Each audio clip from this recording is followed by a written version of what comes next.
Hello, আমি আবার এসে গেছি। চলো তোমাদের রুম টুরটা করিয়ে দিই। চলো রুম নাম্বারটা দেখে নাও, 308।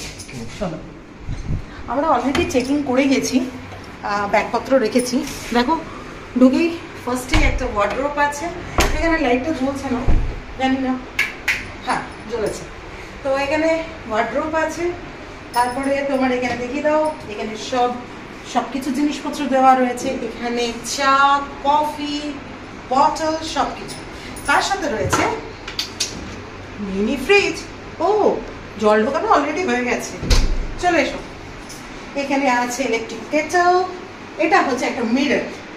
দেন এই হলো বেড। ও মা, শক্ত বেডটা, ইস খুব শক্ত, পিঠটা লাগলো। যাই হোক, তো এটা হচ্ছে তোমার টিভি, সোফা, ফোন। আর সব থেকে যেটা এই রুমের একটা অ্যাট্রাকশন, যেটা আমরা সব ইউটিউব ব্লগারদের দেখি, তো বেসিক্যালি যেটা আমরা জানি 308 একটা কমন একটা রুম হয়ে গেছে। তো চলো সেই রুমটার একটা ফেসিলিটিটা কি দেখাই। চলে এসো। ড্যাংটা ড্যাং, এই যে সমুদ্র দেখা যাচ্ছে। এই জানলাটা সরিয়ে দিলাম, অসাধারণ একটা দৃশ্য। দেখো দেখো, এখন অলরেডি জোয়ার চলছে, অসাধারণ লাগছে।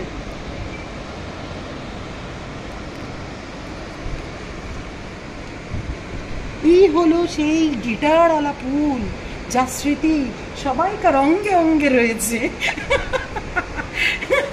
আমরাও যাব, আমরাও আমাদের অঙ্গে নেব ডেফিনেটলি, গিটারওয়ালা সুইমিং অঙ্গে নেব। তো চলো আরেকটা দেখাই। এটা হলো ব্যালকনি। ব্যালকনিটা অনেকটাই বড়, ঘরটাকে একটু বড় করে দিয়ে আর একটু ব্যালকনিটা ছোট করে দিতেই পারতো। যাই হোক, ওভারঅল মোটামুটি আমি সেরকম মানে কি বলবো, খারাপও অ্যাভারেজ বলবো না, ভালো অ্যাভারেজও বলবো না, কারণ এই ভেতরটা ঢুকে আসতে আমার খুব বাজে লেগেছে।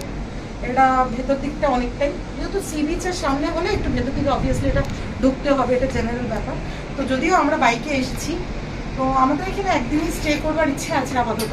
যদি ভালো লাগে তাহলে আর একটা দিন হয়তো করতেও পারি, মেবি, কোনো শিওর নেই।